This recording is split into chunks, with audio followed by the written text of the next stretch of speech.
Stone. You leave me no choice. Why not sentence him to be a referee in training for the youth league basketball? I'll play, but if we win, you gotta eat that guy's jockstrap. Look, he already stole something. He's hiding it in his jacket. I didn't steal this. It's a card my parents gave me. So why don't you go stay with them? They died. My bad. You heard it up top.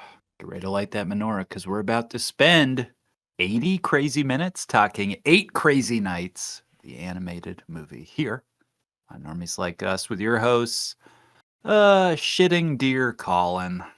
Mikey Duvall, I love coaching basketball. It's a Jewish youth center. Yeah, and this is Jakey Stone. I hate all you people. Hey, fuck you people. I'm gonna go get drunk. Bah Hanukkah. Yeah. I'm a jerk. Guys. This town never did nothing for me. Yeah, I feel like I owe you guys and the listeners an apology ahead of time on this one. I had gone on record stating that I kind of remembered liking it. I don't think I feel the same way now. Full disclosure. Yeah, I kind of remembered not liking it. Yeah, had you seen it before? What was your to revisit it? Yeah. Yeah, I saw it back in the 2000s whenever it came out when I was 13 or 12 or whatever. And I think I saw it on TV actually because it was like it would air on like MTV or some channel sometimes. And that's where I first saw it. I didn't see it in theaters or anything. What about you guys? Yeah, Colin, how about you? So in theaters, I was obsessed with Adam Sandler as an SNL loving kid, and he felt his, sort of juvenile sense of humor really reached out to, I don't know, I was probably like 11 or 13, right? Yeah, sometime in that area. This is like a little bit, I think we had like late 90s-ish where we have like Billy Madison and Happy Gilmore, and you get like a Big Daddy. So Adam Sandler was kind of around his peak when this came out, I suppose. So I generally like, it was a movie especially star. At that age. Yeah, I was like a fan of his work. I think the juvenility of it. I think we were probably all fans of his work at that time because he was very popular. And yeah, he had a really good run of comedies, Happy Gilmore, Billy Madison, so on Little and Nicky, so forth. Yeah, Little Nicky. But he was able to get this animated Hanukkah movie. We were saying, generally there's not a lot of Hanukkah movies that are like in the zeitgeist, but this is one that like I think most people can name. I was gonna say it's a shame that this is like the Hanukkah movie because it's really not even about Hanukkah very much. Like it's not really telling you anything about Hanukkah. Before we get into it, but I have in my notes it's more of a basketball movie than it is a Hanukkah movie in some ways. Which I appreciate. Yeah, it's not even really that, honestly. No, it's not even really that. Busby Berkeley musical kind of rom-com-y sort of thing. I don't know. I was thinking a little bit about that. The Rugrats, Hanukkah animated special, an amazing adaptation of Jewish faith, belief, like educational, informative. And then you watch this movie and you're like, Yeah, I've maybe gained nothing. Gracefully, thankfully, it's only like an hour and 17 minutes. Felt a lot longer though. So again, it's been an interesting ride. I'll say this. This movie might break the record for amount of times I would just say to myself, wait, was that supposed to be a joke? Because there's so many moments in here that are like bewildering to me. They're like, I guess that's a joke, but I don't understand why.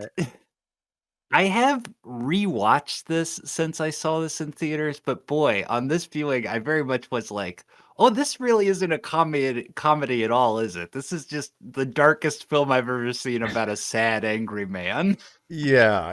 Again, I take full responsibility. And like most holiday movies are like family friendly. This is definitely not like in any way like. Well, it's got a mixture of like, yes, it has a lot of juvenile humor, toilet humor, and gross stuff, but then also it does have like the heartwarming moments. So it's like trying to pull it all together and be like, see, it's sort of a Christmas Carol-esque tale where it's like about a guy who needs to learn how to not be a huge asshole. And And so there are the heartwarming moments, but there's so much of the humor that I'm just like, this, it's not working for me. But yeah. Well, I mean, I guess we just rip this Band-Aid. I guess we just jump into it. We'll start talking our thoughts, opinions, and walk you through the story of the classic 8 Crazy Nights on Normies Like Us. We're back. Like we said, we're hanging with the Sandman because we're talking Adam Sandler's animated classic, 8 Crazy Nights, the Hanukkah hit. That's exactly why we're talking about it. The reason for the season, as we said, Happy Hanukkah, y'all. Mm-hmm. Happy Hanukkah. And this is officially, well, last night was the first night of Hanukkah. Today was the first day of Hanukkah. Not to, timestamp this episode, but obviously we're in the middle of Hanukkah now, which is 8 crazy nights long. And so happy Hanukkah to everyone out there. Shabbat Shalom to our Jewish listeners. It's a horrible, horrible world right now. And it we seems like apologize for that.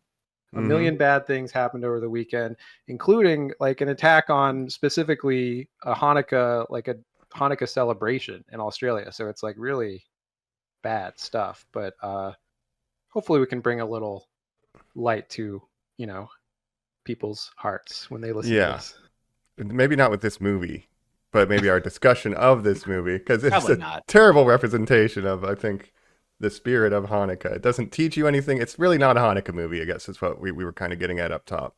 Like, I didn't learn anything about the tradition of Hanukkah. Yeah, it's not specifically about Hanukkah or the Jewish faith or anything like that, but it is about a Jewish guy learning, I guess, how to be a better person and during the holidays. So you could technically say it's a Hanukkah movie. Yeah, Die Hard is a Christmas movie kind of thing. Like, yeah, technically it's a Hanukkah movie, but I did think for some reason in my head, like going in, that it was going to be structured like night 1, night 2, and it would take court over 8 days, and that did not happen. And I was like, okay, well, I guess it's more not like really 8 it's like 3.5 crazy nights. Yeah. Well, it's like Adam Sandler obviously had a very famous song called the Hanukkah song. Okay. So what is your relationship to that song, Jacob? I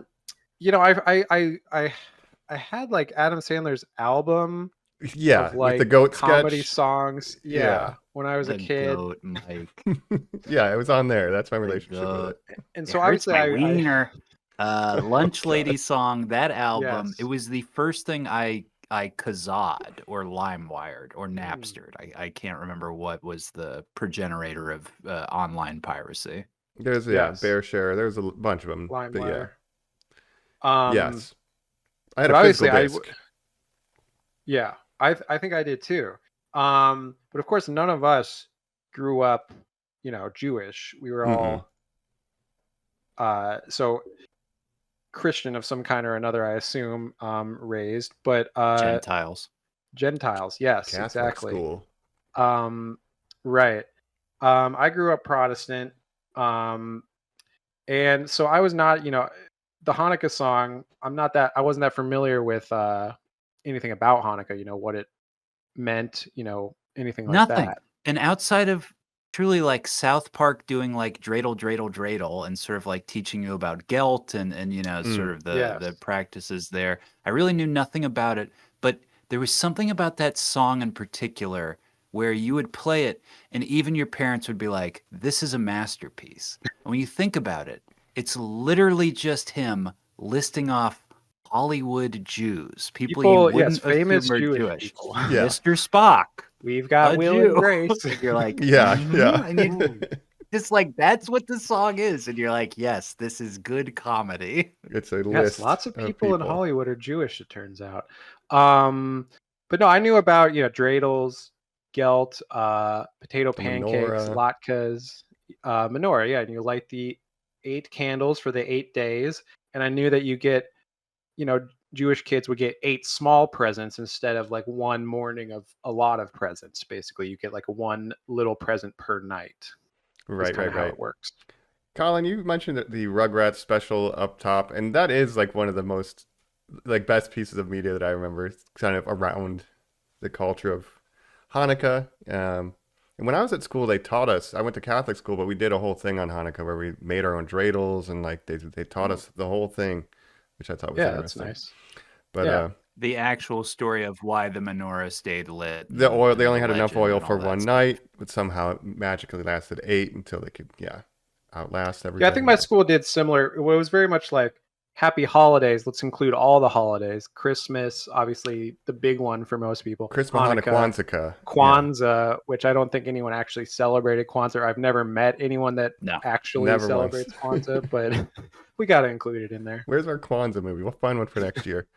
Right. I remember my teacher being like, "This is a canary. It's for Kwanzaa," and me being like, "No way!" Like, Yeah, it's just like a there's different not candle chance. thing. That's crazy.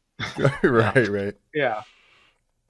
But yeah, so this movie is taking place over the course of Hanukkah and the holidays. Crazy night. And within the first couple minutes, they managed to create a character more unlikable than Ebenezer Scrooge in Davy Stone, who we meet at a Chinese restaurant just getting smashed. We get our gross out humor. He's just wasted. He's burping. It's a great joke. Yes. It's a really funny bit. Rob Schneider is a Chinese restaurateur. It's great Oh, stuff, boy. just right off the gate. Rob Schneider Boy. doing a This is very where Immediately, yes, I go said, ahead. "Uh-oh."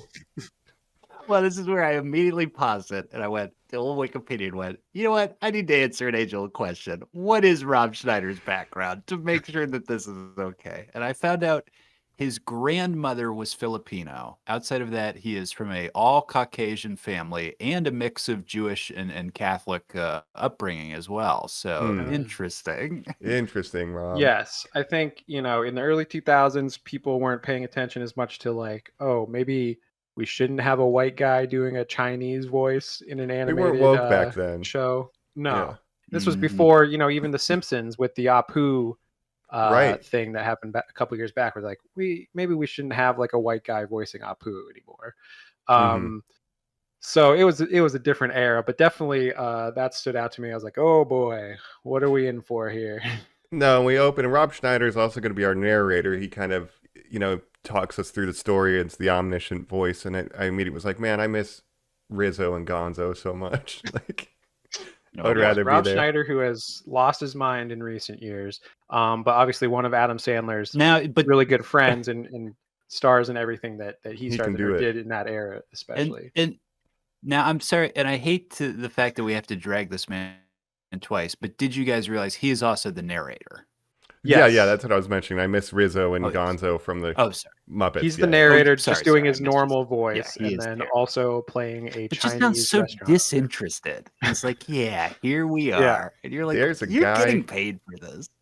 Well, I feel like there's like three voice actors in this movie, and it's Adam Sandler, Rob Schneider, and like a couple of Adam Sandler's other friends. So I figure like they didn't spend that much money on the voice acting budget. It was just like, yeah, we'll get all of Adam Sandler's friends to do it. And actually, even his love interest in this movie is voiced by his actual wife. Yeah, and his dad is voiced by his actual dad. So a lot of keep it in the family. It's what he does with Netflix, though. He just gets his friends paid. I would do the same thing if I had. I'd be like, yo, give Jacob and Colin some money. Hell yeah.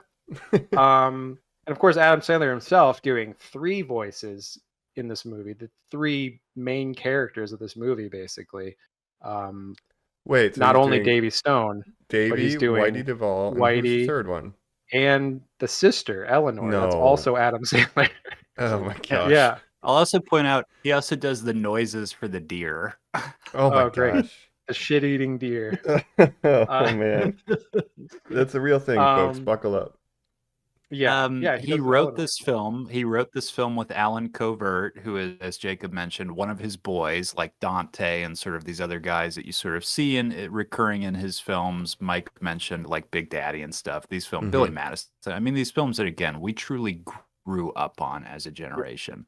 I like that Davy Stone looks like Adam Sandler, and this feels like an Adam Sandler movie, even though it's animated. Yeah. Yes, it's very much like early Adam Sandler humor, where it's like the mix of the juvenile and the more heartwarming moments and stuff. And so I will give it that. It is very Adam Sandler. And yes, Davy Stone does look exactly like Adam Sandler. And he also loves basketball, which Adam Sandler famously loves basketball. So I'm glad he got to make a movie about that. Very, very Adam Sandler movie. And yeah, it's just... It's a specimen, all right. But yeah, it starts out like they introduce this guy that's very unlikable. He hates the holidays, Bah Hanukkah, and he's gonna go home and he's gonna drive drunk, and the cops catch him, and then he does a funny sex joke with his car, and it's really funny, And then he has to He run also from the stabs cops. his keys. See how often he tries to get in Yeah. there. He has to run from the cops. This is why I asked you guys up top, of course, outside of it being named after the song, what your relationship to the Hanukkah song is, because of course this film is a musical. It gives into what Adam Sandler is, which very early on, he was a musical stand-up. He would play guitar and do songs and still does to this day. Obviously, really got his start on SNL and would do, and that was part of his like SNL repartee, is that he would do comedy songs and things like that. And obviously blew up with movies in the late 90s and then into the early 2000s when this came out. And the other funny thing to me to think about is that he made this the same year that he made Punch Drunk Love, which was like his Whoa. first stab at like doing like a serious Is that Paul Thomas true? Anderson. Yeah, same year. So he did this like right after he starred in Punch Drunk Love, which was like everyone's like, oh, Adam Sandler is like a real actor. He's working with Paul Thomas Anderson doing this like romantic comedy. Paul, And did so you read very, the very script of funny my to think about. holiday movie? Is it good? Do you like my holiday movie I'm going to be working on later, Paul? Yeah. Oh man. But really, he was at the height of his powers in the early 2000s. I mean, coming off like you said, that string of hits where he's like he is the biggest comedic star in the world, I would say at the time.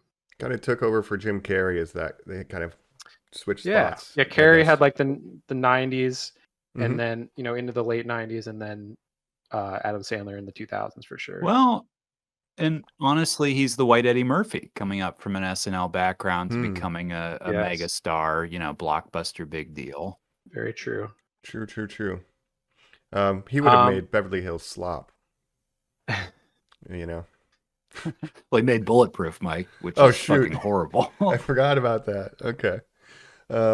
Yeah, so this is a musical, and of course, Davy Stone, our main character, is like a guy in his mid 30s, basically a big loser who never lived up to like his potential that he had as a kid, and is now just kind of a drunk loser about town. Everyone in this town kind of hates him, and he's like a delinquent, and nobody likes him. And he sings a whole song about it. What does he do? How does he even afford his trailer? Yeah, I don't know. That's true. I don't know. That's not important. Not important. He's sure. He sold his parents' house and bought a trailer or something like that. I don't know. But yeah, so he's like stealing jet skis. Inheritance, maybe, honestly, Mike. Yeah, it could have been something like that. But he ends up just, he's living in a trailer, like in the middle of the woods. It's implied that there's no heat. You can still see his breath when he's sleeping in the middle of in the trailer. It's like he's bumming it, which is why I'm in a bathrobe, because that's how I'm feeling today. Sure. But yeah, he sings a whole song about like, I hate you and I hate me. He's just a miserable guy. He's wrecking the holidays, and it kind of sets up like, yeah, this is our Ebenezer Scrooge who's going to eventually learn to be a good guy. Right. But and I thought it was funny. He he's drinking in the Chinese restaurant. He leaves. He dines and dashes. He had 4 Phoenix bowls. Didn't pay his tab.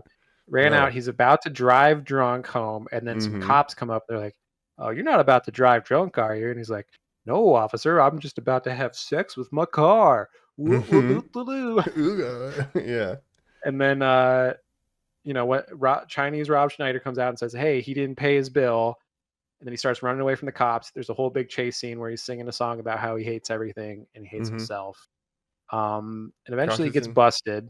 Yep. Yeah. And then he gets sent to court, and they're like, "Listen, you're about to go to jail for 10 years because you're such a piece of shit."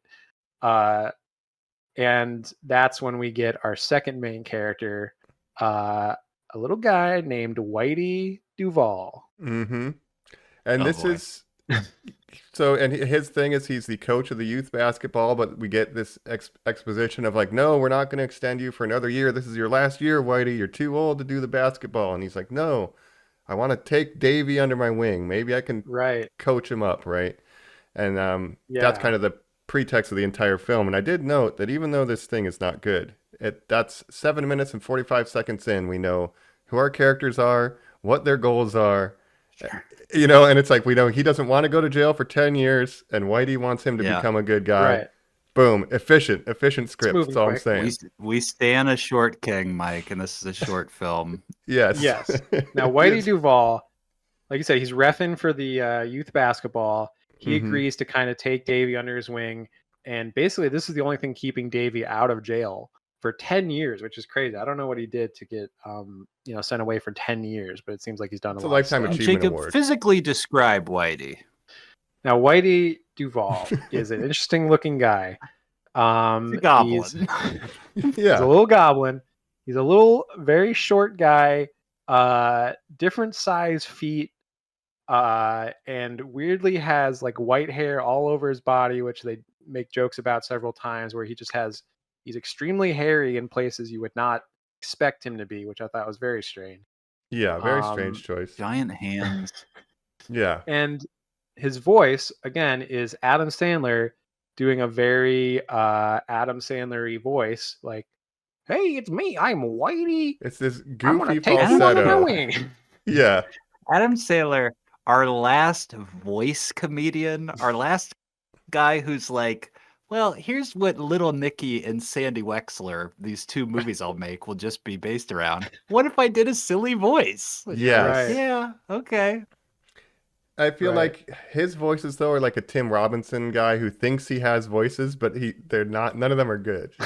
You know, but he just Oh, keeps. They all just sticking sound like to Adam it. Great Sandler. way to put it, Mike. Yeah, he doesn't realize it, but he just keeps doing it. So yeah, you get Whitey Duvall, and we'll meet another character later. But that's the whole premise. Can he keep him out of trouble, get him on the straight and narrow, coaching some basketball, or will he be an asshole for the whole film? And that's kind of Yeah. our construction Basically, here. Whitey's character is that everyone in the town kind of hates him too, and just like makes fun of him because he's weird looking and short. Yeah, they make fun of his physical attributes, and they don't Even- yeah. Even as a kid watching this the first time, I think I kind of recognized that a flaw of this film is like, well, you can't have it be a race for who do I dislike more between all of the characters in your movie. Right. I think the voice was very grating this time, but when I first watched it, and when I said I think I enjoyed it when I was younger, like I mentioned, I like maybe teared up because it's like I guess my justice radar was like, man, this little guy, everybody's so mean to him for no reason. Like he does have like a moral core. He's a good person. Whitey is like a good person, and everybody just shits on him for no reason. So I felt sympathy for him, but the voice is very grating. Yeah.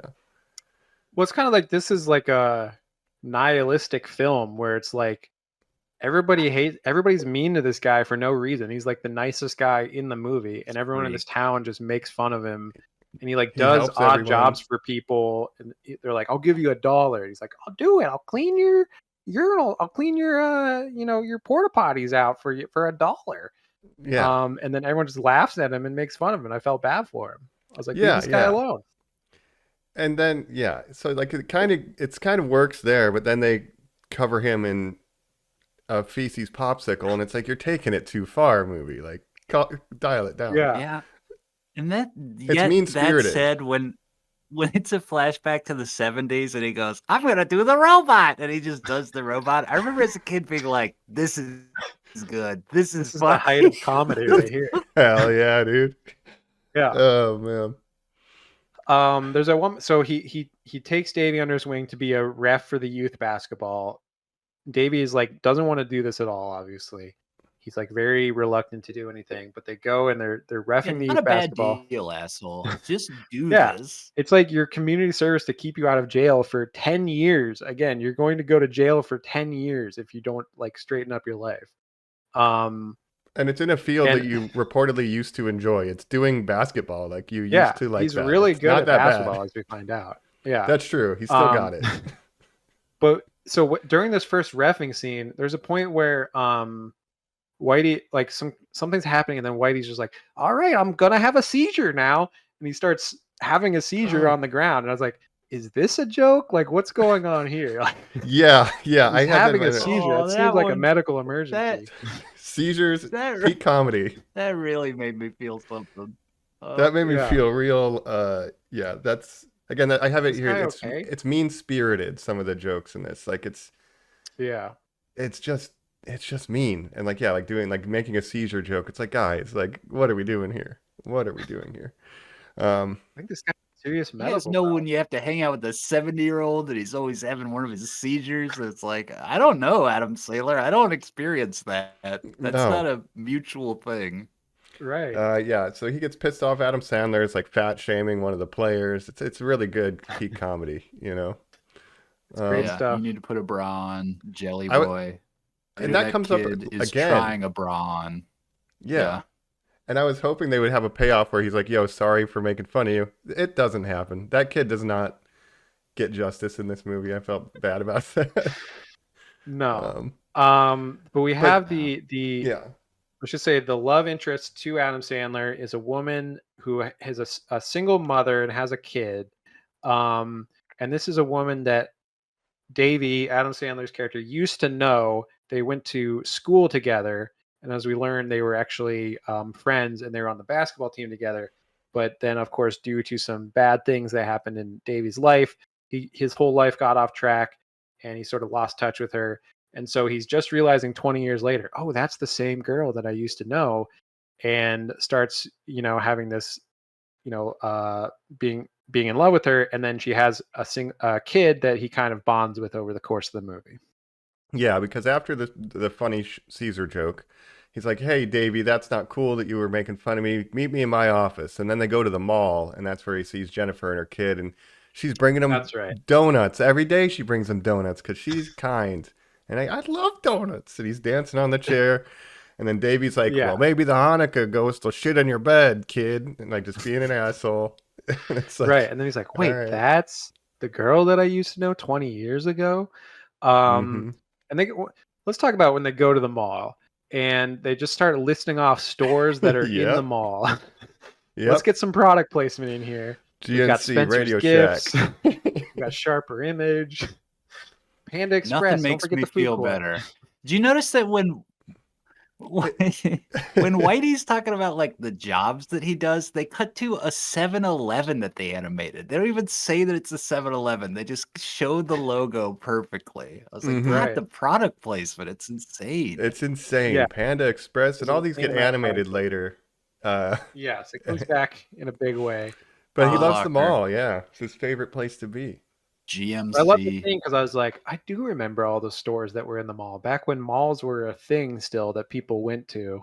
Nope.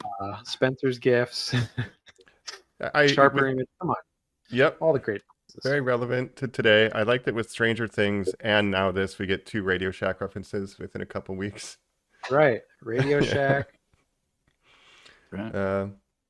But yeah, so he sees Jennifer and then want to do that, and then I don't remember the direct ordering. Oh, then this is when he's doing odd jobs, and then we get this dumb toilet thing. Davey happens to be in the porta potties. Oh yes. Oh, he Bullies pushes him. him. He's inside of a porta potty, and Davey pushes it down a hill, which causes Whitey to get covered in human feces. He then comes out of the Well, porta potty. Oh wait, yeah, Yeah. the day does before he to the call night it? before. he's, Oh, go ahead. well, sure. I was gonna say he calls it a shit sickle. Oh yeah. Yeah. Well, he comes out, and then Davey's like, "Okay, I'll spray you off with the hose." Sprays him off, but then he freezes because it's cold outside. So then he's just a human shitsicle. And then a bunch of deer come and start licking it off of him. And then the little deer smiles, and it's got shit in its teeth.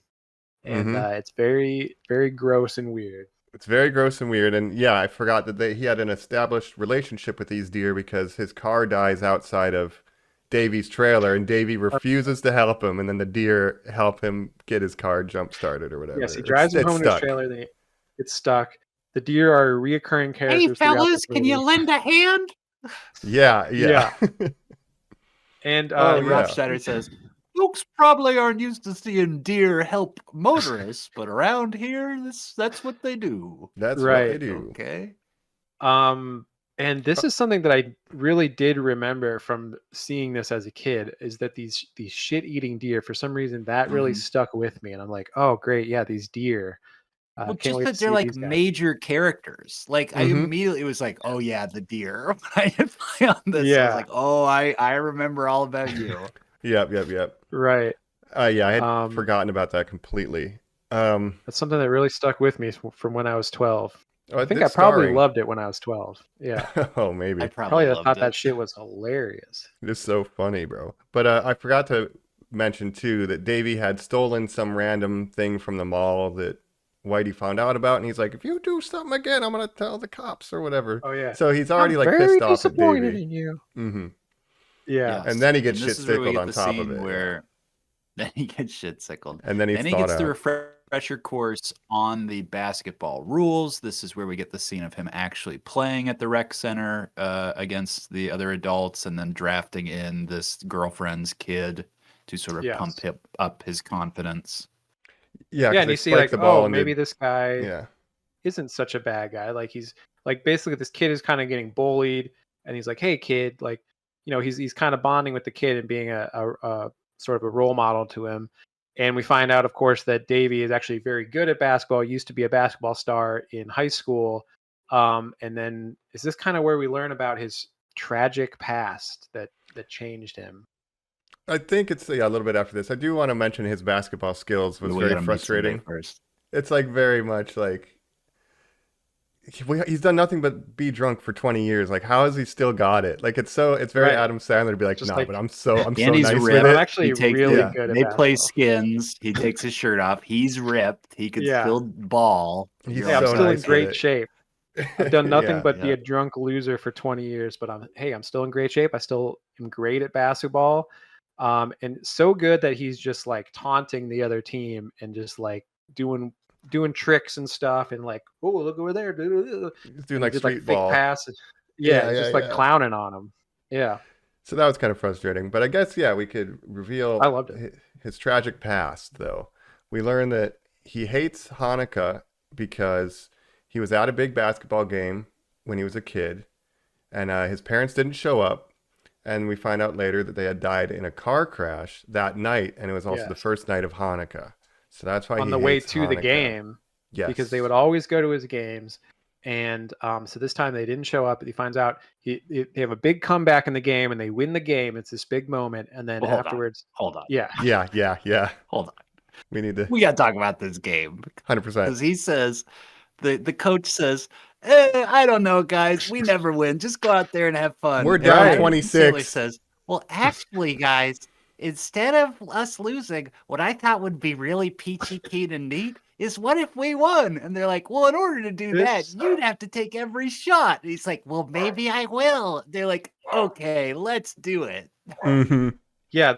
This was really confusing to me because, like, if he's so good at basketball, why are they losing all the time? Like, why do they lose every game? But he's actually really good. He's like, I'll just take every shot and then we'll win. It's like, well, why weren't you doing that in the first place? Well, because they normally don't let him ball hog. So he's like, guys, you know what we got to do? Yeah, dude, Feed me same the thing. rock.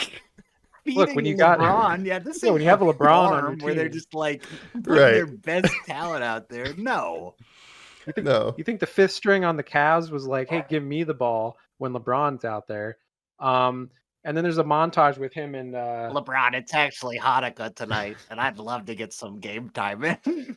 Yeah. Right. Sit your ass down. and he's on the team with this Jennifer. girl that he has a crush on. Which, first of all, if this is high school, I don't think they have mixed gender teams. I Or think it don't was know like if it's high 13 school, or middle something. school. Oh no, dog. It is a rec Jewish Center Youth Community League basketball team. That's that they true. Okay. constantly talk about where they're like, you were number one in the state for that specific thing, and it's like that's not a thing. It's like Cobra Kai Right, but rules it's- for community center Yeah, basketball. but you have even in that situation, I still think you would have like men's teams and women's teams generally. Like they would not have like mixed gender teams, Co-ed. but maybe if they 100%. don't have enough people. But there's this big montage where him and this girl are just kind of balling out, they're alley-ooping to each other or whatever. Mhm. And it's like, oh shit, he's really good at basketball. And then after the game, they get some bad news.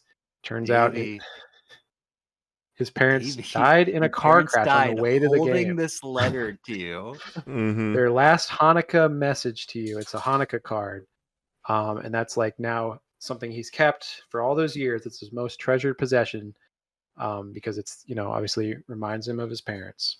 And there's a song that kind of accompanies these memories with him and Jennifer and their friendship and stuff. It's a long time ago. And then we get to his trailer to find out that it's been set on fire by the guys that he beat in basketball and made him eat a jockstrap. Right. Boy, did I not remember that. I was like, wow, this is insane. But he runs in and gets the letter. That's the one thing he saves is that Yep. letter. And now, where's he Well, going he has live? to, because when Yondu kidnapped him, it was the only thing he had left to remember his mother from his time with the Ravagers.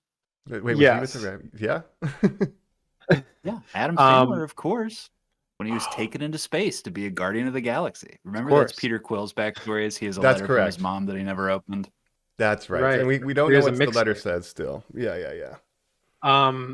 Yes. And That's so then he goes to stay with Whitey, who's like, hey, you can come stay with me and my sister Eleanor. And he's like, fine, whatever. I guess I will have to. But also just the backstory of his parents dying in this car crash. And then basically this makes him just like reject all of his friends and being like, just becoming a huge asshole because he just pushes everyone away. And then for just 20 years, he's just this asshole. And even this girl is like trying to be a friend to him and stuff. And he just kind of pushes her away and rejects her. And that's kind of the lesson he needs to learn is like, hey, maybe don't do that. 20 actually, years if you're of like doing that. Yeah. If you're actually if you're a good person to the people around you, like your life will actually get better. Yeah. And that's kind of the main lesson of this movie. Yeah. Yeah. So then he's going and he's being a huge jerk at Whitey's house now because that's what he does. Right. Well, then we get another song where Whitey is saying like, here's the rules of my house. Yes. Hold on. Yeah. Hold on. Yes. We meet the sister now. We have to describe Eleanor. True. So Whitey lives with his twin sister, Eleanor, who's also a midget. And also they live together. Also has a different size foot. Yes. A little person. And Has the also opposite has different size feet. Yeah. large. Yeah. But they love to soak their feet Mirrors of together. each other. Yes. Yeah. Oh.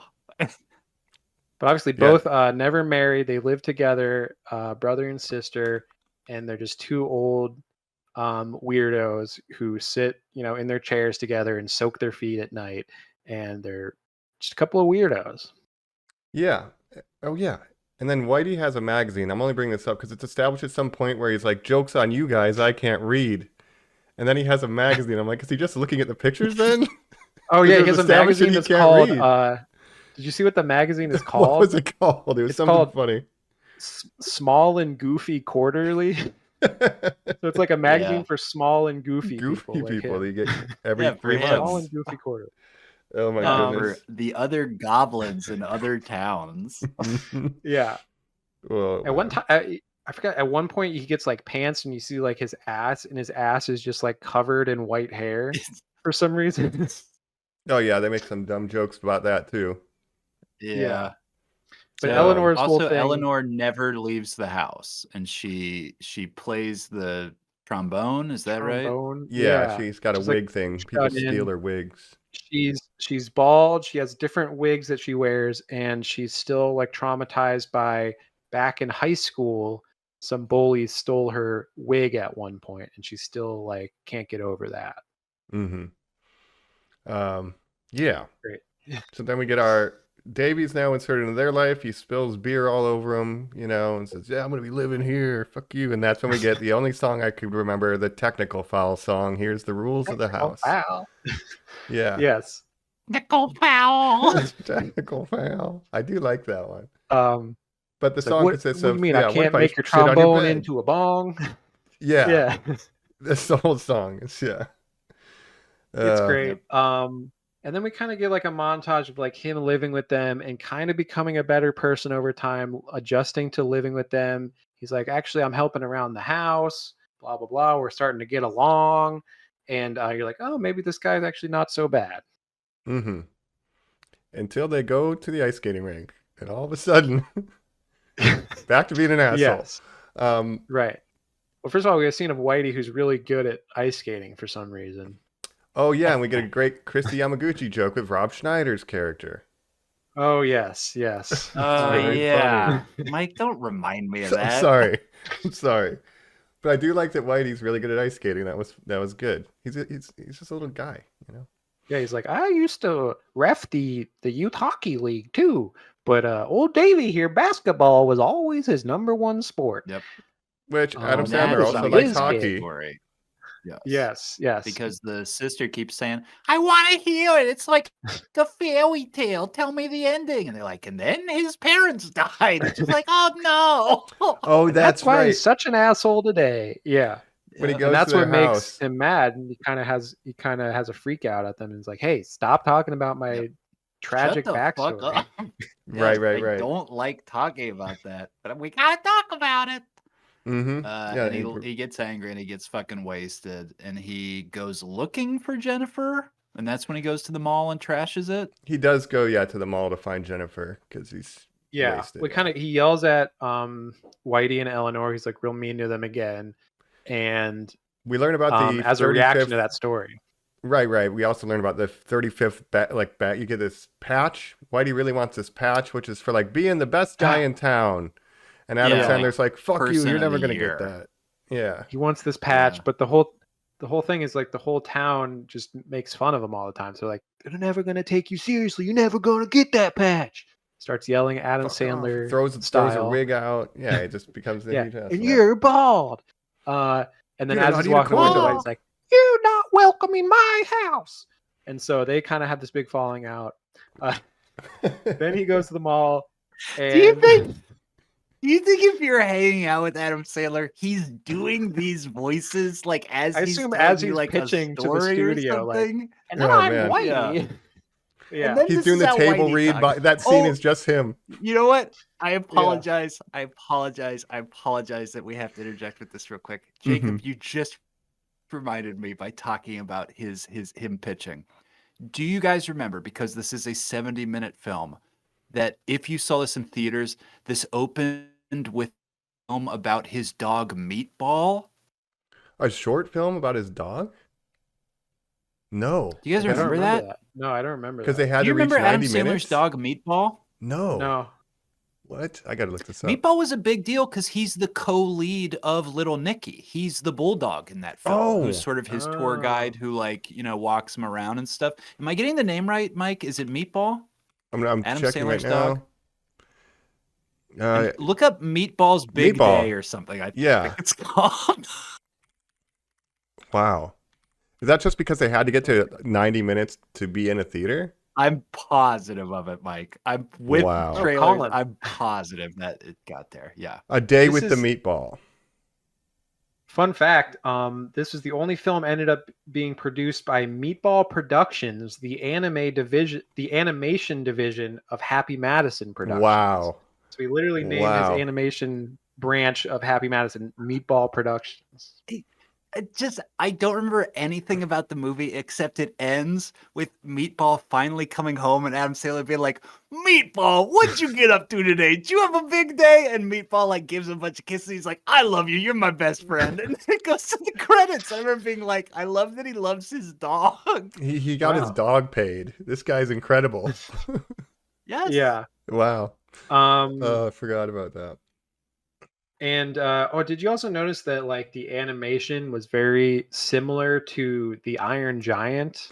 Oh shoot. Yeah, Oh, it was Yes. pretty good Yes. quality Yes. wise. You know what? That's very interesting, Jacob. Yeah. Yes. Well, it's because It's actually, a TriStar film. yeah, and it was worked on, by Or the Columbia. animation studios that did Iron Giant. So that's why the Wow. animation is so similar. They're like, Do hey, you you think made Brad one of the best. Bird oversaw some of this? They had to look at the shit cells. No. Yeah. Nightmare. Yeah, I don't know, but yeah, the animation not amazing, but I mean, it was the early 2000s. Yeah, it's better than this movie deserves. Yeah, let's put it that way. Yeah. Yeah. But we end up back in But the again, mall. Oh, go ahead. Yes. You have another fact. Well, he starts sort of hallucinating and has this big hallucination within the mall where all the different store mascots or signs come to life and start like singing to him and stuff. right? They're beckoning for his morality to return. He's getting his Ghost of Christmas Past Present moment, but it's all corporate logos. It's incredible. Right. It's got a Get chair a from the grip, Sharper Image. Davey. Yeah, I'm the GMC workout bottle.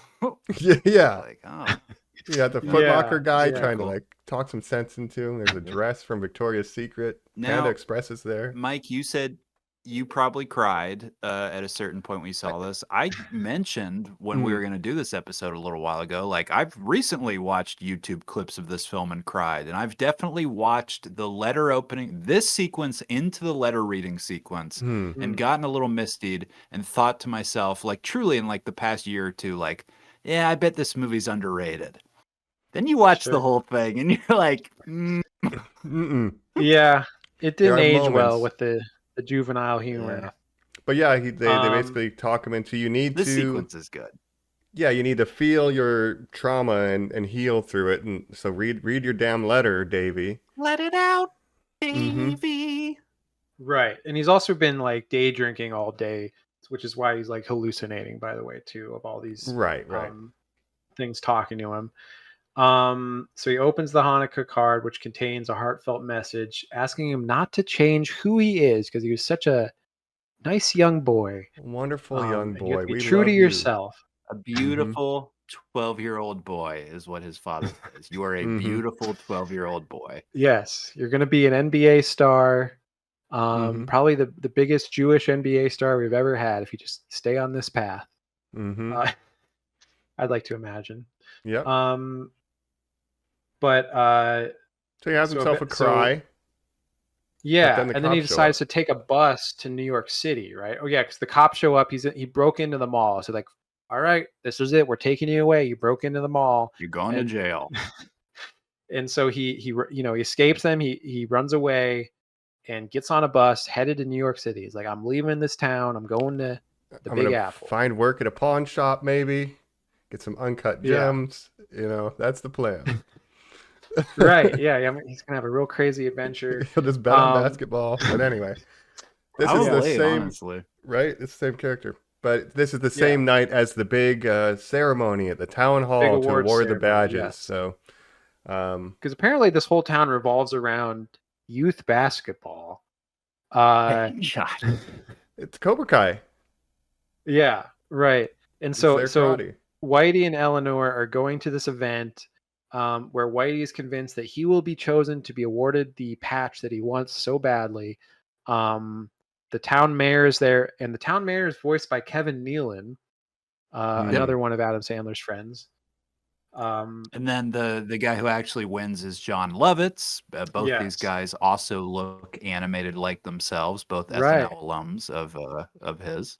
Yes. Yes, true. And again, his Jennifer, voiced by Jackie Tatone, who is Adam Sandler's wife, but they weren't actually married when this was made. So I guess they were probably, his girlfriend at that time. But If you before they were stop doing married. those voices, Adam, Jesus, we're at home now. Yeah. Can you imagine? Can you No. imagine? No. But Adam I gotta Sandler- stay his character in Whitey. Got a big scene tomorrow. You got to appreciate he loves to put his family in his movies, especially recently. Did you know he had a movie? There's a movie he made a couple years. Oh, You Are So Not Invited to My Bat Mhm. Mitzvah, which stars Sonny his real Sandler, his daughter. youngest daughter. Yes. Mm. And then he's playing think her dad. and She's then- really good in it too. Oh, really? Is she? I haven't seen it. No, me neither. But for some reason, the mom in that movie is played by Adina Menzel, who also played Adam Sandler's wife in Uncut Gems. So I find that all very interesting. But Sadie Sandler, his other daughter, also plays her sister in that movie. So it's just a whole Sandler family movie. But I think he's really trying hard to like make his daughters' acting careers work. So he's trying to get them to become nepo babies. Which, if you're a famous person, why would you not try to, Yeah, help your I would kids do the out? same thing, and I would hire all my friends. Like I said, I would try to get my Yeah. family members work. That would be my goal. I don't care if the quality's. I just want everybody getting paid as much as possible. Yeah, and that's kind of the you know. joke of his later like Netflix movies, and even like Grown Ups and stuff, where it's just an excuse for him to take a vacation with We're all all gonna his go to friends, Hawaii and then for you 6 make a months. movie. Yeah. There was one that was on a cruise ship. It's like, well, he just wanted to go on a cruise and make a movie while he was on a cruise ship, I guess. Yeah. But we love him. We love him. Sandler. We don't love Davey yet, maybe, but he's about to leave town, and we see the venue for the award ceremony, and then a single nail pops all the tires in the Greyhound. The bus driver's like, I've never seen this one nail popping all 6 of my back tires. This take a minute to fix it. So Davey starts thinking, maybe I should go check out the ceremony. He says, Mike, he says, I'll have this. I don't know if you crazy hippies have watches, but I'll have this thing fixed in 30 minutes. He will have 8 big rig tires replaced in 30 minutes. Insane. He's a pro, man. Right. Yeah, that was pretty short timeline. So yeah, he goes down to check out the ceremony real quick because he's like, maybe I should say goodbye to Jennifer or something. He's because he's leaving town. So he's peeking through the window to see what's going on. The police are still looking for him. Luckily, the deer hide him with the deer pyramid. Very funny. That's right. I forgot even that happened. I watched it earlier today. But also he's like feeling bad about how kind of he left things with Whitey, and he's like, oh, I wish there could be like a Hanukkah miracle where Whitey could actually win this patch because he deserves it, and like this town just takes him for granted. So he kind of wants to go look in the window and see if he's going to win, right? Yeah, and he unfortunately sees that Whitey doesn't win it. Whitey, dejected, leaves with Eleanor, sneaks out the back, and they decide, we're going to go to the mall because it's my favorite place, and I'm really sad. And then Adam Sandler has to bum bitty bum his way in there and say, you guys are wrong. That's hold on. Probably the best song. We'll talk about it. Okay. Yeah. 5 things I want to talk about. Go. John Levitt's character is a billionaire. He also has a hook for a hand. Yes, he gives a speech where he's like, he has a hook for a hand. Also, we have to mention, I want to talk about, before we get ahead, Kevin Nealon, the mayor, comes up and gives a speech and makes this joke where he's like, bet you didn't think I would have time to think of a joke. Well, guess what? Here's a joke I thought on the way over. And it's like, I don't even remember what the joke was exactly, but it's like, oh, I bet you wish I thought I'd made a better joke. Yeah. It's a knock joke. The whole crowd starts going ape shit at this joke and just laughing like crazy. Cut to the deer outside, rolling, shitting themselves. Because it's so funny. Their assholes are pulsing as they are pushing the shit out. It is spilling everywhere. They are laughing so hard. Mm-hmm. Yeah. The people who made the Iron Giant. A montage of people laughing. And then the kid is like, I don't get it. And his mom's like, yeah, I don't think anybody actually gets it. But they're all just laughing. The people are nice to the mayor because he picks who's person of the year, basically, is what she says. Yeah. So twice also while this has happened during this dinner, when there's the big laughing and when there's the big sort of cheering at the end, a guy is just doing that Russian sort of like kicking dance as he sort of just like goes down the aisles. That makes me laugh so hard that they just keep cutting to that guy just like hoo ha hoo ha. And then during the bum bitty bum, he's doing it again. He's doing it again. He's the guy who's like in it with Adam Sandler. Yeah. Yeah. They are doing and then the Chinese, then Rob Schneider's doing it with him, obviously. Yeah. We had to talk about this because this actually was my favorite part of the whole movie. This bum bitty bum bum song and dance that everyone starts doing. Like you said, Chinese Rob Schneider starts doing it. And it's the funniest thing to me that they're all just like doing this very like serious dance for some reason. Chinese Rob Schneider, who has the recurring gag of ripping his shirt off. And do you guys remember this classic thing? Tattoos used to be such a non-thing that nobody had tattoos, only sailors did. So he has the anchor tattoo, like he's a Navy guy. Right, yeah. Oh, sure. What is that joke?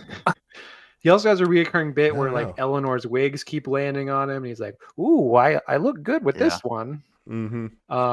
So none of that's good. Also, Eleanor's or agoraphobia when they leave the party, she has to be tied down in the back seat as Whitey's driving to the mall, and he's like, "Let's just go to the mall and hope the security guard left it open." And she's like, "Let's just pray. We'll sit outside and just stare at it till the sun comes up." Mm-hmm. Yeah. The other thing that's really strange to me is that, first of all, Whitey and Eleanor are not Jewish. They're actually like, they celebrate Christmas. Like that movie makes that very clear. They are Gentiles. But Eleanor's voice is just Adam Sandler doing like an old Jewish lady impression. So it's very strange that they're It's not him doing. doing Mike Myers' Coffee Talk. Linda Yeah. Richman. Sure. Oh Right. yeah, Mike Myers had voices too. Oh, I'm Um, Eleanor. Oh, Mike. Yeah. Oh, Mike. Mike Myers had some voices. Yeah. Mike Myers was bullied into stop doing these type of movies. That basically Adam Sandler was like, you cannot bully me into stopping these. Right. He Well, basically, pushed you it used to be able further to beyond. parlay an SNL career where you do weird voices into a legitimate movie star career where you were like the star of huge comedy motion pictures. You were which Shrek. doesn't seem to happen You anymore. were Shrek. You were Wayne's World. Yeah. You were Austin Powers. Right. You had it all. Right. It's just you don't see that many SNL people making the transition to movie stars. Yeah, I don't see that many people watching SNL. To be fair, these days, I'm sorry, SNL. No. But What would be the fucking movie? It would be fucking Good Burger what's 3. that yes, but what's that character on SNL that just comes out and they go like, oh, the guy, and he like sings those songs or whatever? What, like, Oh, it's like, yeah. Roberto What is Roberto or whatever. I don't know what it is. yeah, neither. the biggest, the most viewed SNL skit of all time on YouTube. So they've done fucking 4 of Yeah. them now. Well, the whole joke of that is like, oh, it's like, but it's Sabrina Carpenter's Espresso, but we changed the lyrics, and it's like basically a wife that's like cheating on her husband or whatever with this guy, and like that's the whole joke. But It's I like think you the can't make a fucking movie out of that. no, you don't see too many SNL bits getting spun off to movies. MacGyver was the last one that like they MacGruber. were like Yeah. MacGruber. I'm sorry, yeah, MacGruber. That's the last SNL bit that's become a movie, which used to be a huge thing with like Blues Brothers, Night at the Coneheads. Like, there's a Roxbury was million an of them. SNL thing. It's Yeah. Pat. It's Yeah. Pat. But I Oh, think the Ladies' Man. last SNL cast that's really had gone on to have like big movie success was like the Bill Hader, Kristen Wiig era, where it's Yeah. like all those people went on to become very Oh successful. my god. The last couple The- casts, it's like there hasn't been a lot of crossover. Those Please Don't Destroy freaks tried Yeah. to make a movie and it did not work at all. And even guys that our generation loves, The Lonely Island, Yeah. nobody Yeah. went to Popstar. That's one of the biggest bombs of all time. I love Right, that movie right, though. right. That's such a funny movie. I love that movie. I haven't seen that one Um, yet. Yeah, Please Don't Destroy is like the new Lonely Island. They, like you said, they had a movie that Colin you saw with Conan O'Brien that didn't do well. Obviously Andy Samberg's had success doing different things. He was in Brooklyn Nine-Nine for a long time. Yeah, you love the Comedy Central cartoon Dig Man that he created, Jacob. You're obsessed with it. Season 2 of Dig Man, you won't shut up. Of course. And Lonely Island guys, they're doing stuff like Akiva Schaffer directed the Lethal Weapon, or not Lethal Weapon, but Naked Gun. obviously Naked Gun. That's right. The Yeah, and satire. that made tens of dollars. Yeah. Yeah, but People very like it, funny. Yeah, I saw it recently. I liked it. Mm. But yeah, SNL. It's just weird to think about SNL. What it used to be, where it was like a vehicle for these. Once you're big enough on SNL, you would transition to becoming a movie star. To now, where it's like, I still feel like it's in the cultural zeitgeist, but it's just you don't get that same crossover appeal with the actors. No, after I the think movie your show.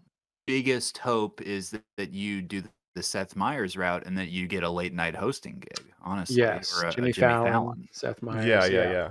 absolutely. Soon it'll be Colin Jobst on the Tonight Show. Right. Honestly, probably. I'd just be happy to be married to Scarlett Johansson if I was him and just kind of chill out. Have Yeah, you guys? greedy fuck. Yeah, he doesn't Right. need more. Yeah, he's married to ScarJo. Not to Scarlet get too off topic, Jurassic. but have you guys watched do you guys watch SNL regularly, or do you like watch any bits from an SNL recent seasons? I'm very curious to know. So I never watch live anymore. I always make sure to check out the Hulus the next day. I always watch whatever's the most watched. I stay up on who the new recruits are. I have all these opinions on Jane Wickens, like these Okay. cast members that are like these, like everybody's out to get them or whatever. I've SNL was the comedies. It's what you want. When you were a An young kid who institution. liked comedy, you were like, I want to be on SNL. Like I won't lie about it. I Yeah. wanted to be on SNL as a kid. I've always been a big SNL fan since I was a kid, and it's always like, yeah, the next, the new cast is always, oh, this cast isn't as good as the last cast. I will say I'm like you, Colin. I don't watch it live, but I will go on YouTube like pretty regularly and like see the new, just go sketch by sketch and like, oh, this looks interesting. Or if there's a host that I like on a certain week, I'll watch a lot of their videos or something. And but there was a big kind of turnover in cast in just like the last year, where like a bunch of the old cast of the last couple years left, and they got a bunch of new members, and so it has been changing a lot. So I've been keeping up on it, and there's a couple people I like on there, but it just doesn't seem to have the same kind of crossover appeal as it used to. Yeah, I'm probably the furthest removed from it. Like when I was young, I liked it a lot. Obviously, we've been reminiscing this whole episode, but I don't know, in the last 10 years or so, I hardly ever watch it. Especially like now, Yeah. I haven't seen a full episode Do you in ever at least see 10 years. Do you ever watch individual sketches on YouTube or anything? Occasionally, if they'll pop up on like Instagram Reels or something, but I never seek them out. Like if they show up Sure, and I'm like, sure. oh, that's an interesting actor, like you said, maybe I'll check it out. But that's the extent of it. I'm pretty tuned out of Yeah. SNL right now. I never feel the need to watch live because they always just pop up on YouTube, like on the official Linear's SNL dead. channel. And I'll just Yeah, I mean, the sad fact about SNL is it's like all late night TV, where it doesn't matter if you watch it anymore because you don't have to stay up. You can just check it out on your phone the next day, and it's lost the cultural impact and power. I mean, I honestly believe Sarah Palin was not elected because the impression of her was that good. Yeah, and even to that era of the Tina Fey, Amy Poehler era, like even in that time, like people are like, this cast isn't as good as like the '90s cast. So people have been saying that forever. So you just got to get used to the new cast. I'm a big fan of Sarah Sherman in the new cast, who goes by Sarah Squirm and does like before she was on SNL, she was famous for doing like body horror humor on the internet and stuff. Very weird stuff. So I'm a big fan of her.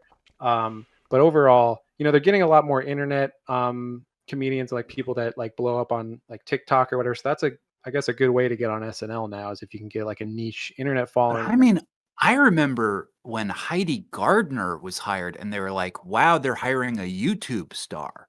I remember being like, ugh, and like very turned off. And now that she's left, I'm like, no, bring Heidi back. She was great. You remember, a couple years ago, they had Shane Gillis was going to join the cast. And then it was like, oh no, he did some like un-PC stuff, a couple years ago. And then he became a bigger star now than like anyone on the current cast. So that's kind of funny. And now they're getting like people from like Kill Tony and stuff. So they are like trying to keep up with the times, I guess. But, Well, I don't know. what's so crazy about the Shane Gillis? Yeah. We've talked about that before, but if you look up the bit that got him canceled, it's literally him saying the stupidest stuff possible, but basically him going like, Chinese restaurants look weird, huh? And you're like, what? What are you even talking about? And I do think Shane Gillis is funny, even though I don't probably agree with him on everything. And, sometimes, comedians, they have to go up to the line to know where the line is, I guess. But that's right. Look, comedians, they're the real truth tellers. Yeah. Am I right? Joe Rogan. The Jester's the only one who can make fun of the king, They're the only truth sayers. That's right. Yeah. But anyways, well, we don't need to keep talking about SNL. No, the way you bring it around here is like there's no shared pop culture, because everybody's kind of on the internet. You watch these sketches on the internet. You're not watching live with your family. Same way like a mall is something that's like lost its cultural currency, which is where we are currently, where we meet up with Whitey Duvall. Yes. Same way where this movie would not get made today in the same way. Or at all. Yeah. So but he's this in is the mall. moment where when I was young, I think I teared up a bit, because he's at the mall all sad, Hey, Eleanor, maybe we should go to Florida. Nobody likes me here. We should just skip town. I'm the biggest fucking loser. Davey was right. I suck. I'm feeling really bad for him. And then a voice rings out from the balcony. Whitey Duvall, this is your moment. They all start throwing the patches. The 35th is actually for you. And the 32nd. Right. And the 33rd. Well, we actually skipped, because back at the awards ceremony, right? So after Whitey doesn't get it, bitty bumming, yeah. Then Davey comes in and is like, "Hey, let me just say something. And the cops are like, okay, we're going to take him away. He's like, wait, before you take me away, let me just give a speech real quick. You got to let me do it. They're like, all right, we'll Hanukkah. let him do it. It's Hanukkah. Okay. But then we're taking him away.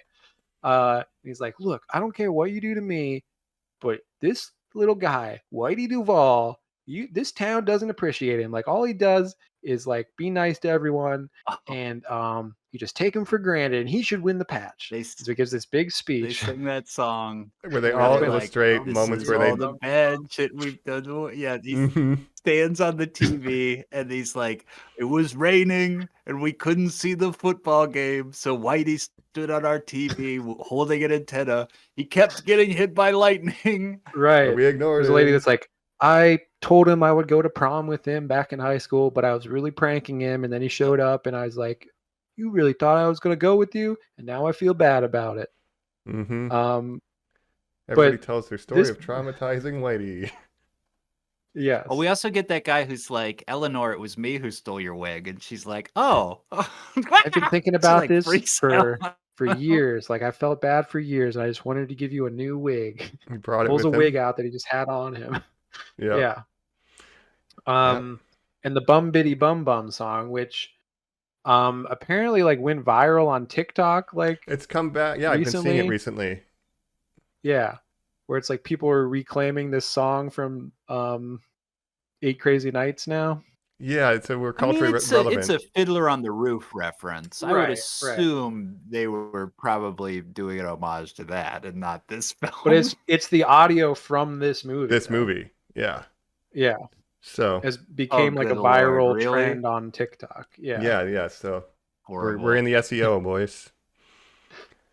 I loved it though. And but you know, yeah, it's so- one of the most Jewish things in the movie is like making this Fiddler on the Roof reference.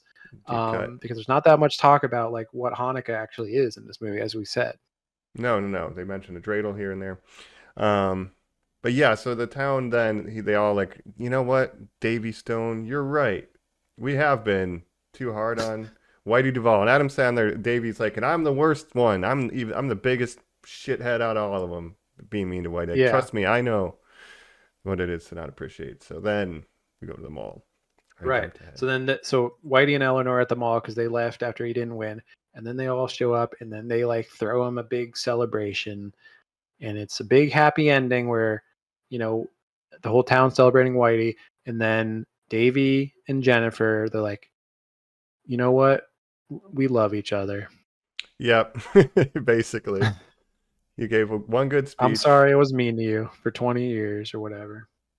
Yep, I won't be mean anymore. I'm a changed man. Just took a bunch of shit-eating deer to show me the right way. Yeah, and that's kind of Mhm. his Christmas Carol moment where he's like realizes he has to be a good person. Yeah, it's seeing Whitey lose the medal. It's like great arc, everybody. We did it. Yep. But yeah, That's basically the movie. that's basically 8 Crazy Nights. Yeah, I guess And then we the talked credits some- start. Oh, and the you credits. get- This is we get the classic. Yeah. Yes. Now the and then whole the Hanukkah time song. you've been like, it's a musical. It's named after this famous song. I guess he'll just do it halfway through. And you watch the whole movie and you're like, okay, I guess he won't do it. And then these credits come on and you get a new version of the Hanukkah song. So if you Yeah, were a it's kid, like this the was live a huge version. deal. Yeah. Yeah. New It's names. a live performance, which I guess the original recording is a live performance too, right? It's like recording Yeah. of a live performance, maybe. It's him on SNL because he Right. used to do Weekend Update bits. And Yeah. he would Right. just sit there with his guitar and play. My favorite line, of course, O.J. Simpson, not a Jew. Right. Yeah. Right. Yes. We've got Ross and Rachel on Friends. We've got the Will and Grace, whatever he says. Yeah. Jack Black. I was like, I didn't know Jack Black was Jewish. I didn't So I realize actually that either. learned something because I forgot that was in where he's like, yeah, Jack Black's one of on our team or whatever. I was like, I didn't even know that. So I learned something Natalie today. Portmonica. Yeah. Yeah. And so Harrison that's Ford, half a Jew. right. When he starts doing things like that, you're like, Yeah. Yeah. good. Hey, good for them. There for them. And that's 8 Crazy Nights. Yes. 76 minutes long felt longer to me. Yes, it was grueling. Somehow 76 much felt longer. much longer. Yes. Yep. Felt like an easy 2. Yeah, an easy 2 hours. It's grueling. Well, yeah, we talked some SNL and some other stuff. Let's just maybe hop into final thoughts. 8 crazy nights. What a journey it's been. Right after this. We're back. We are wrapping up. Done spinning our dreidels. We're putting out the menorah. We're saying goodbye to the festival of lights that is 8 crazy nights. Yeah, boy, right. howdy. Yeah. Not that good. It has moments. It has moments, but no.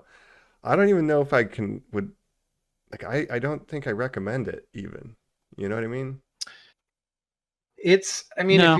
If you watched it as a kid, there could be some nostalgia there where it's like going back and like, oh yeah, I remember this. But if you have never seen this, I don't know what you would think watching this for the first time and be like, this is like a movie. I just picture It's like a us movie. 20 years from now where we're like flipping burgers in the backyard, and we're like old men, and our kids are like, hey, that guy you liked died, Adam Sandler, and we're like, that's horrible. Kids, he was a comedy legend, he was incredible, and they pull up a picture of this movie and they're like, this is the guy you liked, and you have to be like, oh no, not that one, you fucking asshole. You know what I mean? Like, I don't want this in his canon to tarnish his legacy, which is a dumb thing to say about a guy who's made like Happy Gilmore 2. Yeah, I'd say he's got a few garbage. movies that Little like Nicky, people don't not remember good. because I think in the arc of Adam Little Sandler's Nicky's career, Mhm. Little Nicky's horrible. But the thing you have to know is like he's been sort of reclaimed recently as like Adam Sandler's always great. There's a period like in the late 2000s and 2010s where it's like his movies were like getting panned like constantly, and it wasn't even like, these are like these are bad but they're like funny or whatever. There's like, no, these are like some of the worst movies made this year, like ever. Like Jack and Jill or whatever. Ridiculous Six. Yeah. These like terrible, like half-ass movies where it's just like he's just putting out whatever slop. But in recent years, he's sort of been reclaimed. It's like he did Uncut Gems. He did.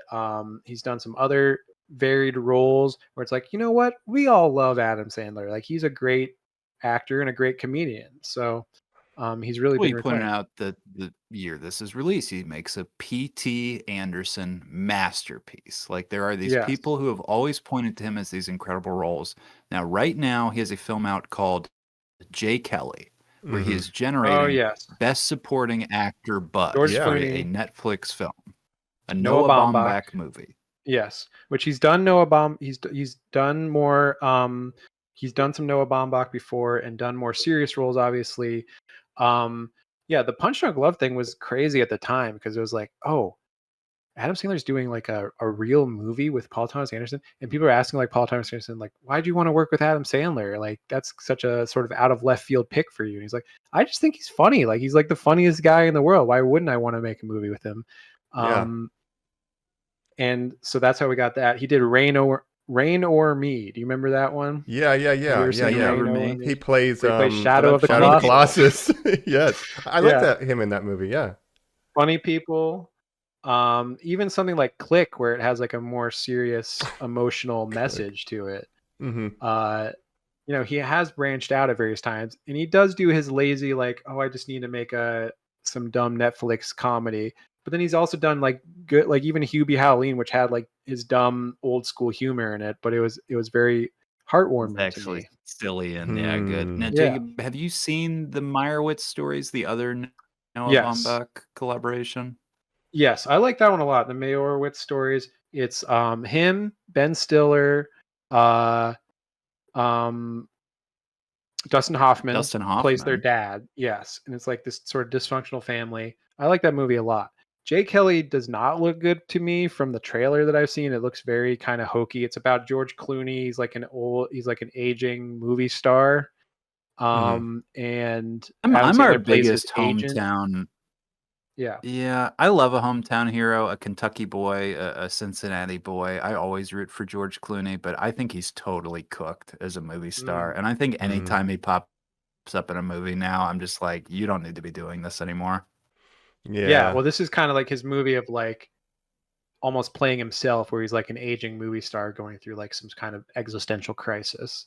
But it did not look good to me from the trailer. It does not look like a movie that I would like. And Noah Baumbach's very hit or miss for me. There's some movies of his that I really like, and then some movies that I do not like. And some of the more recent ones, he hasn't been as good. But his wife, Marriage Greta Story. Gerwig's doing great. Marriage Story was really good, but then the one he did after that, White Noise, not good. The Horrible. Jacob, of course, just reminded me that he is the co-writer of Barbie. He co-wrote Barbie with Greta Gerwig, his partner, who's obviously, I would say, more successful now in terms of a cultural significance as a director. And Greta Gerwig used to be an actor even more than a director, and was in a Noah Baumbach movie called Frances Ha, which I do like as well.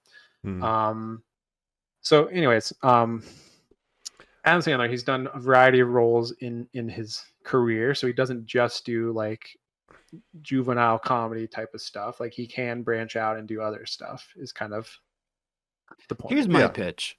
Yeah. Remake this movie as live action.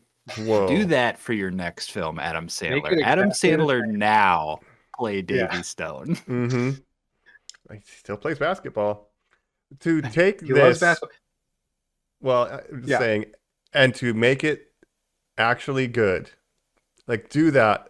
I dare you, Adam. I dare you to make a Put good more version Jewish of shit this. in it, honestly. Yeah. Make it more about Make it longer. Yeah. More about Hanukkah. Do it 8 nights. You know. Right. Yeah. Also, if you want to, I got to shout out another movie he did called Hustle. If you want to see a movie about basketball starring Hustle. Adam Sandler. Oh yeah. It's a sports movie about, he finds this kind of kid in Europe, and he's like a basketball talent scout for the NBA, and he kind of finds this kid who's hustling people in Europe and brings him over to the NBA and makes him his protege. Basically, it's very kind of by the numbers, but very fun and inspiring sports movie. Look into those worlds now where guys like that, instead of going to like playgrounds in Boston, have to go to like Romania now and be like, or watch the Paris leagues and be like, The NBA has become such a worldwide sport now. It's the Jokic effect. It's the Giannis. I mean, not to go on a tangent here, but several of the best players in the NBA are European. You know, Jokic, Giannis Antetokounmpo, Luka Doncic. Like these are all coming from. And Nikola Jokic was a second-round pick, so he was kind of a nobody when he was drafted. So they're really going and looking for anyone they can find. Well, which I love. to this movie, become a worldwide sport. Well, they should really be turning their attention to Jewish youth basketball programs to find the next wave of talent. Jewish white kids. God damn you, Mike. God damn you. Hold on a second. Was basketball invented by a Jewish American? Am I wrong on that? It was invented by a guy named something Naismith was the guy that invented basketball. I don't know. Yeah, anyway. I'm gonna Google it. I can only think of one prominent Jewish player currently in the NBA that I know of, named Denny Avdia, who is actually not Israeli. Jewish. The basketball guy. Sorry. He's the Sandy Kovacs of basketball, Jacob. I guess so. Yeah. But Naismith, something Naismith, right? Yeah, I looked it up. He was not Jewish. We had Naismith, Canadian. Ooh. There you go. Because I know that's the Naismith Hall of Fame is what the Basketball Hall of Fame is called. Gotcha. But anyways, The 8 Crazy Nights, definitely remake it, Adam Sandler, but make it good. It's just a Christmas Carol, but a Hanukkah version about Davy Stone. He gets visited by 8 Hanukkah ghosts or something like that. He has like an event that slowly thaws his heart. Oh boy. Yeah. And I guess who would play live action Whitey? It had to be Adam Sandler. He has to do all the voices again. He has to do it. It would be like him to play both roles still. It would be like Eddie Murphy, like 3. Norbit. He's or like Nutty Professor, like he's Nutty Professor style. It's just Adam He would Sandler play in a Eleanor? wig playing Eleanor. Yeah. Oh, you man. have some kind of makeup playing Whitey as like Bring a it back, weird 90s. midget guy. Yeah, okay. Yeah, why not? Why Put him not? in like a fat suit or something. Yeah. It'd be amazing. They could kind of do some Hobbit effects to make him look shorter, you know. Yeah. But put him in a suit. Yeah, okay. I'm with it now. I'm back on board. But I'm not on board for this but version. ultimately, yeah, it's not. You think it's like, oh, maybe we can reclaim this movie as like a lost. Nope. You know, no, it's not worth even watching. Really, like you said, it did not age well. A lot of it. Again, I think it has the record for most moments where I was like, is that a joke? Like, what's the joke there? Is that supposed to be funny? This guy's having a Moments seizure. where truly I watch it, I go like, I wonder why they do that. Like you said, you Yeah. just truly think like, Yeah. I wonder how many meetings they went through where that's what they came to. Why would they do that? Yeah. Right. And Mr. Sandler the wants complete obsession control of with the script. It's the only way we can. shit and farts and toilet humor and I think one kid all laughed so this hard that a stuff. bunch of snot comes out of his nose in that dinner scene. yeah. It's gross. Again, stuff. maybe that works Two for kids, like, it just shoots right out. Mm-hmm. kids and when you're 12 years old, maybe that's funny. But even kids today, I don't know if that's kind of what they're looking for. They're more looking for like chicken 6'7". jockey, 6'7", just Yeah. random brain rot humor. I guess is what the kids are into these days. Yeah, we mentioned, you know, Gen Z and stuff, they don't want to watch movies that are older than 20 years old. This is not one that we don't mean this one. Don't watch this one. No. Avoid it. Unfortunately. And Yeah, really, I don't know what else I can say. it's a shame that, you know, it's the Hanukkah movie. Like, why hasn't there been like other Hanukkah movies, really? There are, I guess like, that's if you the look it up, It I've never sucks. seen them clearly, but it's like they're never marketed. I don't know what the deal is. Oh. I don't know why there aren't more.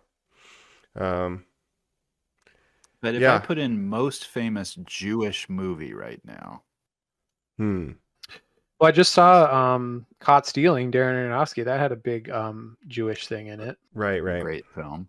I haven't seen that Oh, yet. most famous Jewish movie other than Fiddler on the Roof, Yentl by Barbara Streisand is what it says. Sure, Fair, sure. about a synagogue. Barbara Okay. Streisand, very famous Jewish lady.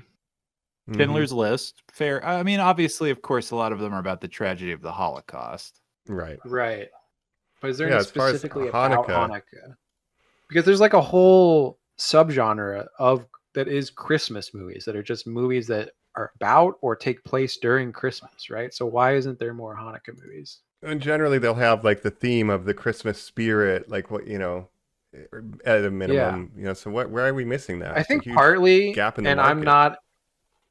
I'm nowhere near an expert on the Jewish faith or anything, but I believe Hanukkah is not their main holiday throughout it's not as important as Christmas is to Christians. Okay. And so you have Yom Okay, Kippur, hold you on. have different Oh, right. holidays that Oh, are that's right. more significant in the Jewish faith than Hanukkah. Sure. It just that happens to makes take place sense. Hold during on, the Jacob. same time as Christmas, which is Yeah. why it kind of gets lumped together. That makes sense. Now, hold on, Jacob. I have the Disney Channel original movie, 2003, Full Court Miracle. No. Lamont Carr, an African-American basketball star, is forced out of the game after a serious knee injury. By chance, he meets Alex, a young Jewish boy who plays for his academy's youth team, I who love this loves already. basketball and hopes to be the next big star. I'm 100% What's going on sold. here? 1 year later. What is 1 this? year later. I've never heard of that. That's a Disney Channel original? Yeah, movie? Yes. Full Court Miracle. Because I was Wow. familiar with a lot of the Disney Channel original movies. Luck of at the the time, Irish, and the that's around the basketball same one. time And as a lot Luck of the Irish. basketball. We Yeah. watched the Irish one. Luck of the Yeah, you Irish, gotta watch which the was Jewish like they're one. like, and we'll give you guys one too. We got to do an episode on Luck of the Irish because that was a big movie for me growing up. We got to do a Love double the Luck of the feature. Irish. Luck of the When's, Irish and Full Court. I was gonna say, Yeah, when's St. Patrick's Day? yeah, we should do that for St. Patrick's Day. All right, yeah. It's not, An American Tale, the Five-O the Mouse movie is listed as one of the biggest Hanukkah movies. I guess Really? he's like a Jewish mouse. Oh, He's like an immigrant. immigrating. Yeah. yeah. Huh. That's one I haven't seen since I was a child as well. I like No, Five I Goes used to always West. watch the Western one. Yeah. Yeah, there we are, Mike. There we go. Right. Lock in. Much better animated films than this one. I cannot recommend it any less. This movie, and I apologize Inglourious again to all. Bastards, I guess that's a Jewish movie.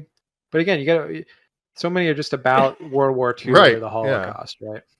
Let's not platform Tarantino right now. Actually. No, Well, no. We like Paul I Dano. agree with a lot of the things he's been saying recently. Yeah. Oh man, You you dating it He's episode. going after Paul Dano and Matthew Lillard and like random actors. I L don't take understand. after L take. You keep retweeting that tweet his wife said about how he'll live a Zionist and he'll die a Zionist.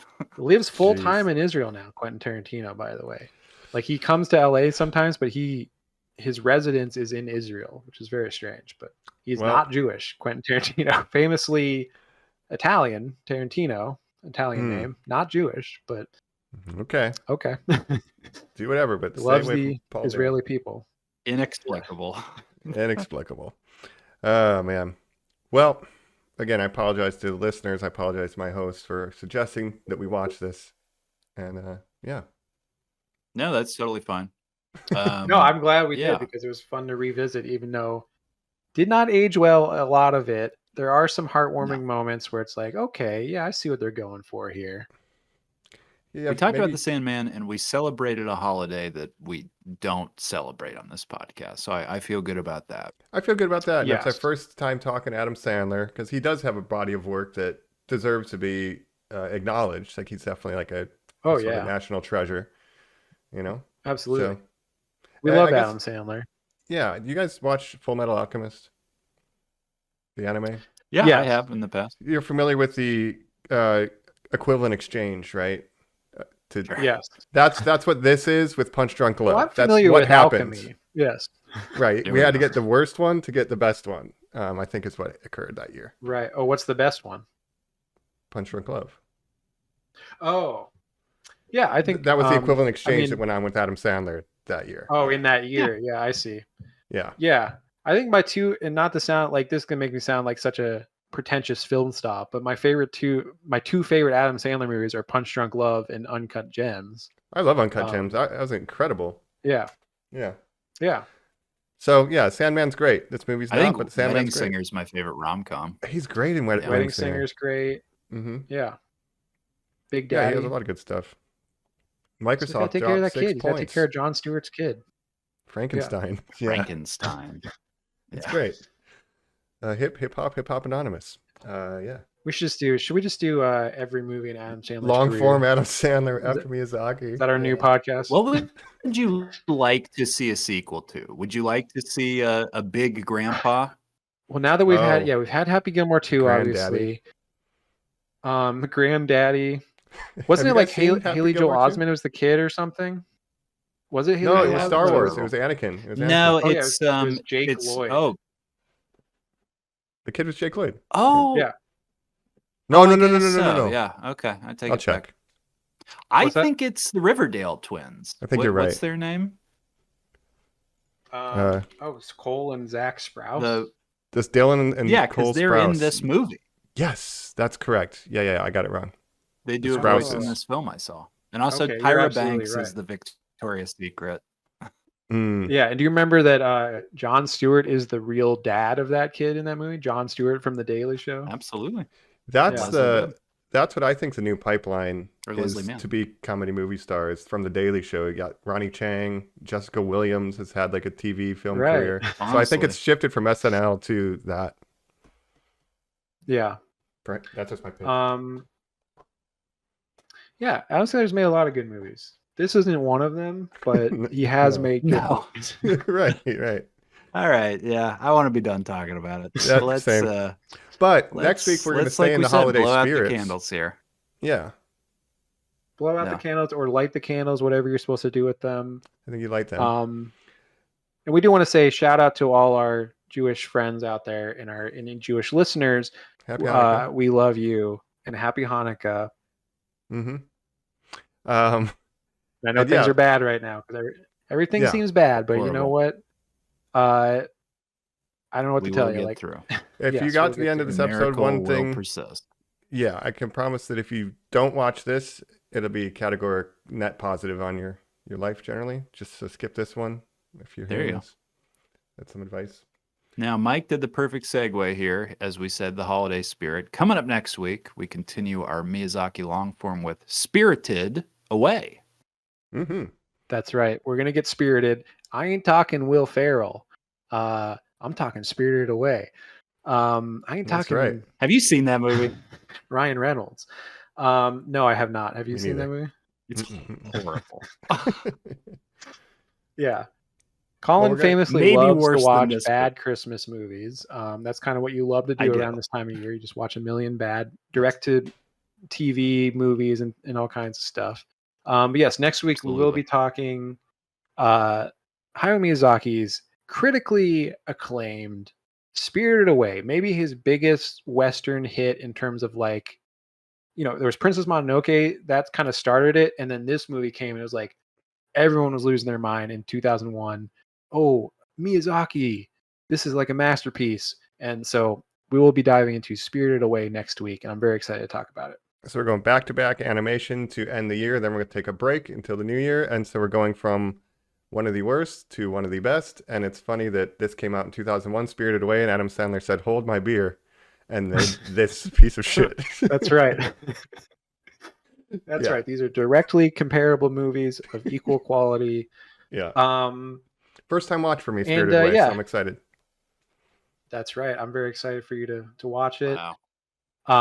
And like you said, yeah, we'll be taking a holiday break after next week. If you're looking for, of course, we will be talking some big things in January. We'll be talking more Stranger Things. We'll be talking Avatar, Fire and Ash.